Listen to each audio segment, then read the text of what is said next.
Evening friends. एक मशहूर कहावत है, जिंदगी हमेशा हमें कुछ ना कुछ सिखाती रहती है। पर सवाल यह है कि हम क्या सीखना चाहते हैं।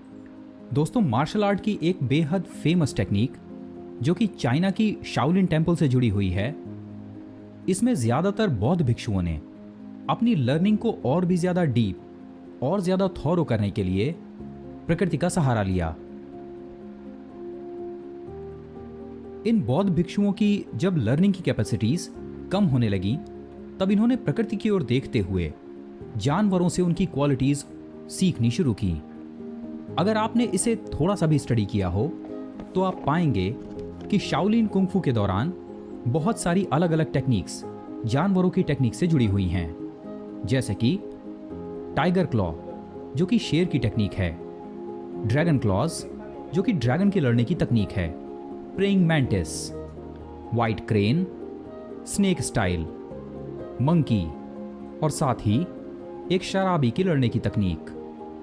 वास्तव में शाओलिन भिक्षु मेडिटेशन के बेहद शानदार मास्टर हैं और वे जानते हैं कि इस प्रकृति में आप सभी से कुछ ना कुछ सीख सकते हैं। जैसा कि हमने पहले ही कहा था कि जिंदगी हमेशा हमें कुछ ना कुछ सिखाती रहती है। सो बौद्ध भिक्षुओं ने इस प्रकृति के साथ तारतम्य होकर अपनी कुंग-फू को बेहतर बनाया। ठीक इसी तरह से यदि आप जीवन में और कुछ सीखना चाहते हैं तो आप भी प्रकृति के साथ तारतम्य बना सकते हैं। ज़रा सोचने की कोशिश कीजिए, जब आप किसी इंसान से पूछते हैं कि वो अपना कंपैरिजन किस जानवर से करना चाहता है, तो ज़्यादातर लोगों का जवाब होता है लॉयन। शेर एक ऐसा जानवर है जिसमें सफलता, लीडरशिप और जीवन जीने के सभी पॉजिटिव गुण होते हैं। इन सब का एग्जाम्पल शेर से बेहतर और कोई नहीं हो सकता। यूं तो अगर आप देखें तो प्रकृति में हर जानवर के पास कोई ना कोई खूबी होती है, पर जितना कुछ आपको एक शेर से सीखने को मिल सकता है वो वास्तव में अद्भुत है। सबसे पहला, focus.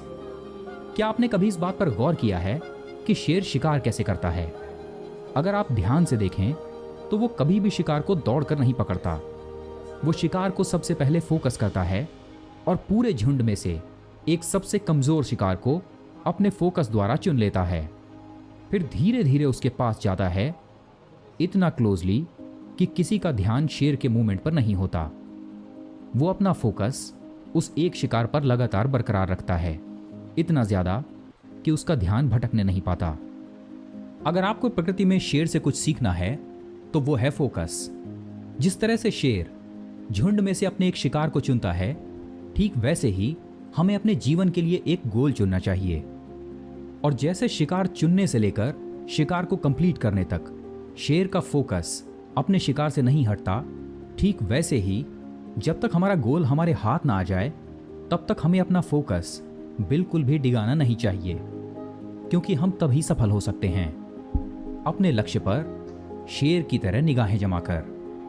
Number 2, try and never give up. अपने लक्ष्य तक पहुंचने के लिए जितनी भी असफलताओं का सामना करना पड़े, हमें कभी भी कोशिश नहीं छोड़नी चाहिए। क्या आप जानते हैं कि शेर की 10 में से 8 बार कोशिशें जो कि शिकार करने के लिए होती हैं वो नाकाम होती हैं। वो सिर्फ 10 में से 2 बार ही सफल हो पाता है।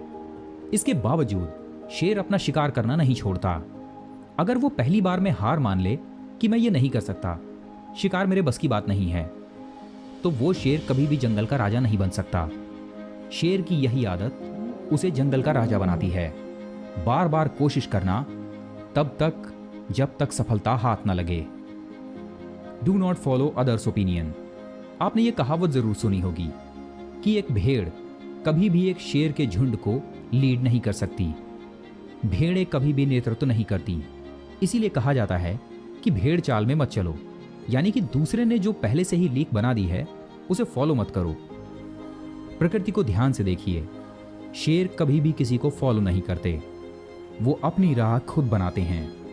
इसीलिए यदि कोई आपसे ये कहता है कि आपके लक्ष्य आपके लिए बहुत ज़्यादा बड़े हैं और आप उन्हें अचीव नहीं कर सकते, तो ध्यान रखिए, आप एक शेर हैं, भेड़ नहीं।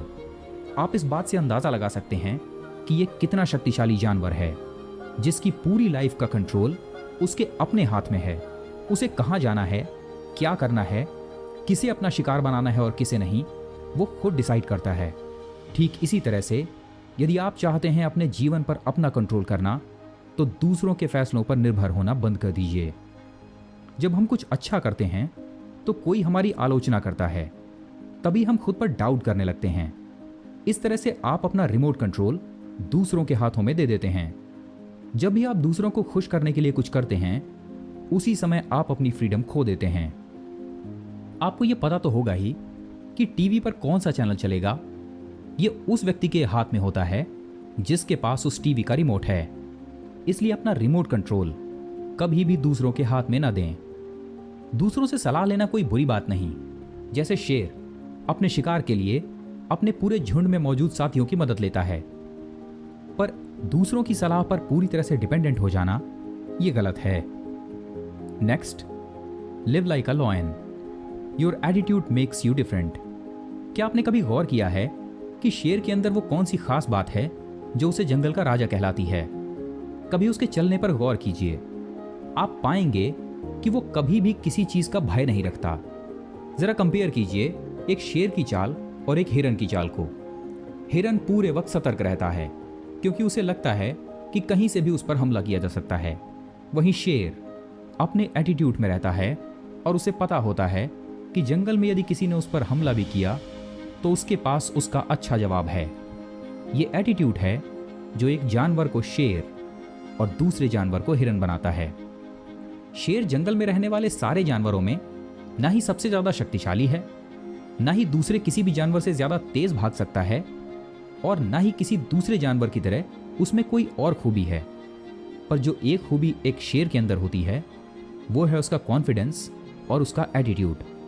आपने कई बार देखा होगा कि जंगल में हिप्पोज, बड़े हाथी या फिर हाइनास का एक झुंड यदि मिल जाता है तो शेर को भागना पड़ता है, पर इसके बावजूद शेर हमेशा अपने एटीट्यूड में ही रहता है।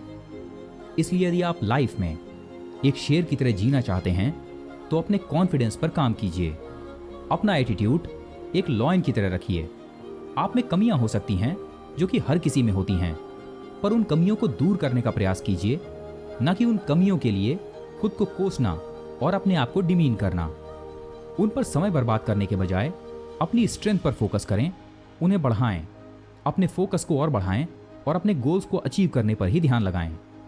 उन खूबियों के साथ क्या किया जा सकता है इस पर फोकस करें। जिस तरह शेर का एटीट्यूड उसे जंगल का राजा बनाता है, उसी तरह से आपका पॉजिटिव एटीट्यूड आपको अपनी वर्क फील्ड का किंग बना सकता है। अगर सीखना है तो प्रकृति में शेर से आप ये सारी चीजें सीखकर अपनी लाइफ में सक्सेसफुल बन सकते हैं।